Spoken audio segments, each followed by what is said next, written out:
राधे राधे महाराज जी। राधे कृष्ण। एक साधक का प्रश्न है हाँ जी। कि नाम जब भक्ति में मन लगने लगा है, ठीक है। लेकिन पिछली जो बातें बीत चुकी है, जो भी हादसे हुए वो बार बार याद आते हैं, ऐसे में क्या करें? ये जो इस साधक का सवाल है, ये एक का नहीं है, तकरीबन 90% साधकों का ये सवाल होता ही है। तो ये जो जिन भाइयों के साथ है तो वो थोड़ा बहुत इससे पता लगा के उस चीज़ को कंट्रोल कर सकते हैं। वो क्यों होता है, किस लिए होता है, उसके लिए क्या करना है, वो ठीक हो रहा है या गलत हो रहा है। तो साधक नया घबराएगा नहीं, उसको पता लग जाएगा कि भाई ये दशा आती है तो इसका क्या मतलब है। तो जब साधक तत्व ज्ञान लेके किसी गुरु से, और गुरु तो बार बार मैं चेतना आपको दिलाता हूँ, गुरु सबको नहीं मानना है। ब्रह्मनिष्ठ और क्षोत्रिय गुरु से अगर वो साधना भक्ति की तत्व ज्ञान ले ले, कैसे भक्ति करनी है, क्या सावधानी रखनी है, और भक्ति में लग जाए जो जो उसने बताया वैसे गुरु के अनुसार, तो क्या होगा। अब वो अपने को आत्मा भी समझता है, उसको ये भी पता लग गया एक सेकंड भी खराब नहीं करनी, शरीर क्षण भंगुर है, किसी चिंतन में अगर प्राण छूट गए तो क्या दशा होगी हमारी, इसलिए वो सावधान रहता है।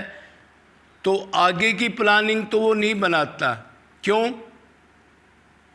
अब उसको ज्ञान हो गया, जितनी प्लानिंग बनाई, जितने संसार में वर्क के, उनका फल नश्वर है, दुखदायी है। एक ही प्लान है, भगवत प्राप्ति। कैसे प्रेम, ज्ञान, त्याग, वैराग्य, दीनता, समता, परोपकार की भावना, भगवान से प्रेम, भगवान से व्याकुलता कैसे पैदा होगी, वो इस चीज़ के जुगाड़ में रहता है, मन को रोकता रहता है जहाँ भी जाए। तो ये तो चीज़ उसकी ठीक होगी, उसको ध्येय बन गया। लेकिन इसी जन्म में जो पीछे घटना, कोई परिस्थिति उस पर गुजरी है, कोई चीज़ का लॉस हुआ हो, किसी ने उसकी बेइज्जती की हो, कोई उससे गलत काम हुआ हो, उसका चिंतन करता हो,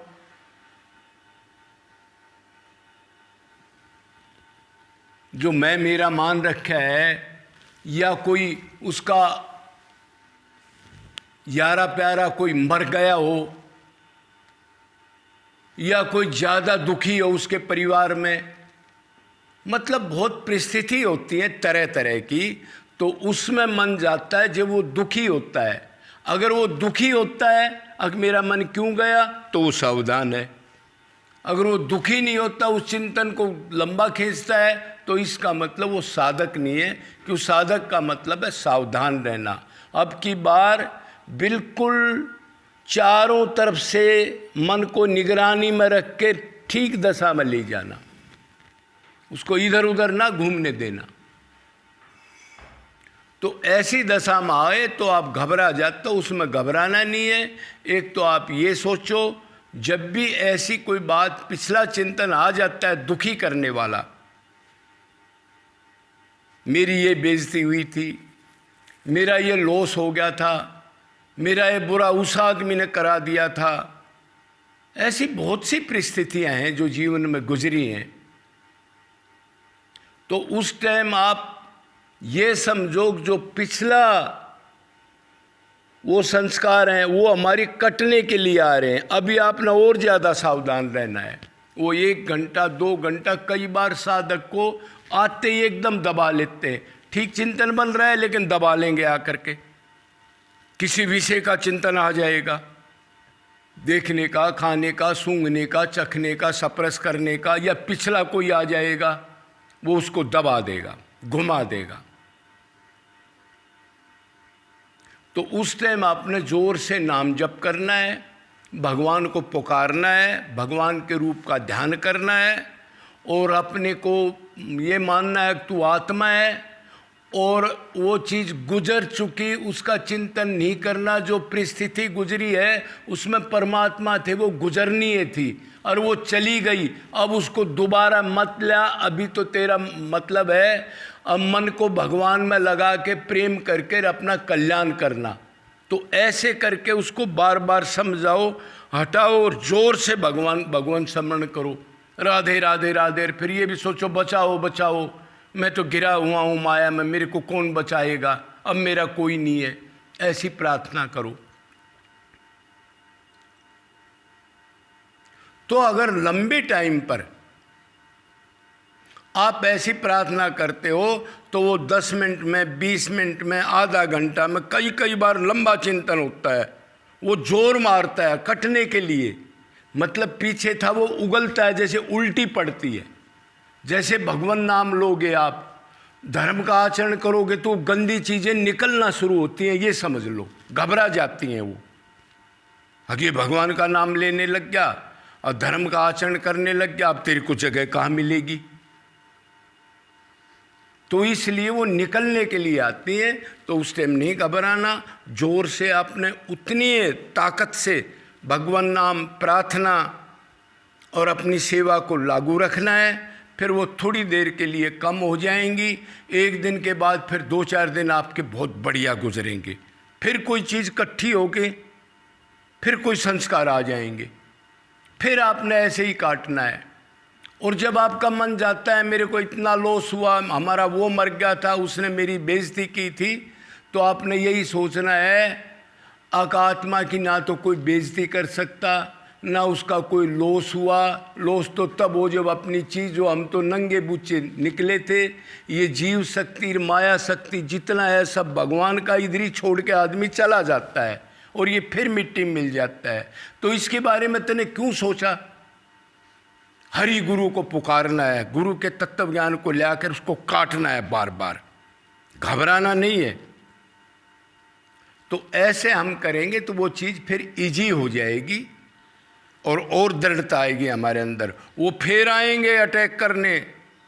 क्यों आ रहे हैं वो? अब भगवान नाम ले रहे हो, धर्म का आचरण कर रहे हो, तो भगवान की जब वो शक्ति सतोगुण की अंदर जाती है तो वो दुखी होके निकलने लगते हैं।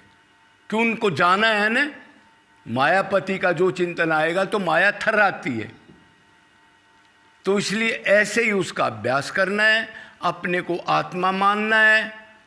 और जो आपका लॉस हुआ, कोई ऐसी बात हुई, किसी ने ये किया वो किया, तो सारी वो भगवान की चीज़ें, मेरा लॉस क्या हुआ, ये शरीर भी भगवान का है, ये तो निकलने के लिए भगवान ने दया करके दिया है बीच में। अब बेटा दुख मत पा, ये कर्म योनि है, इससे मेरा चिंतन कर, धर्म का आचरण कर, दान पुण्य कर, जीवों की सेवा कर और मेरे को पुकार मन से। संबंध बना, पहले 4 संबंध होते हैं, दास्य सांख्य वात्सल्य माधुर्य। एक संबंध बनाए वो मेरा है, मैं उसका वो मेरा स्वामी है, अब मेरा दोस्त है, मेरा पति है। जब मेरा मान लोगे उसको तो मेरा फिर जो अपना मान लोगे तो वो याद आएगा अपने आप।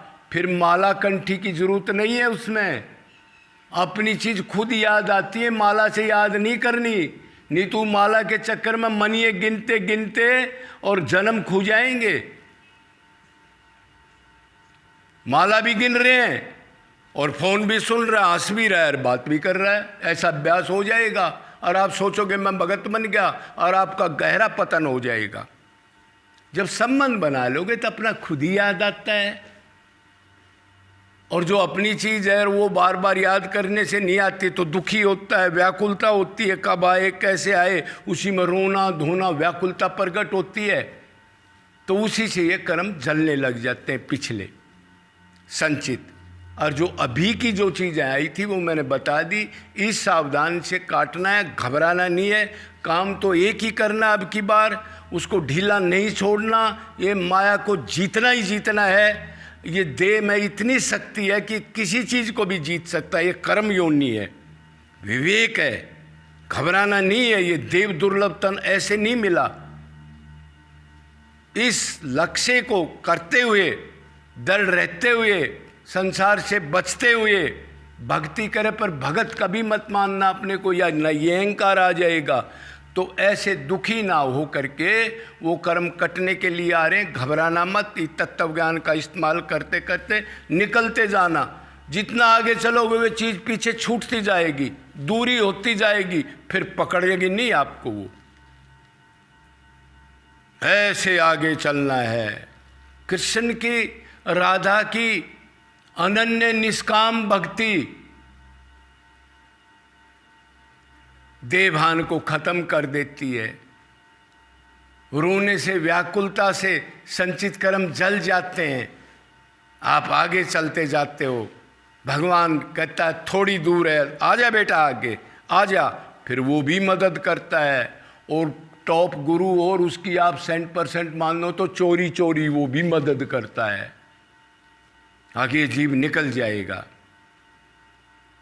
तो बिल्कुल नहीं घबराना इन चीज़ों से।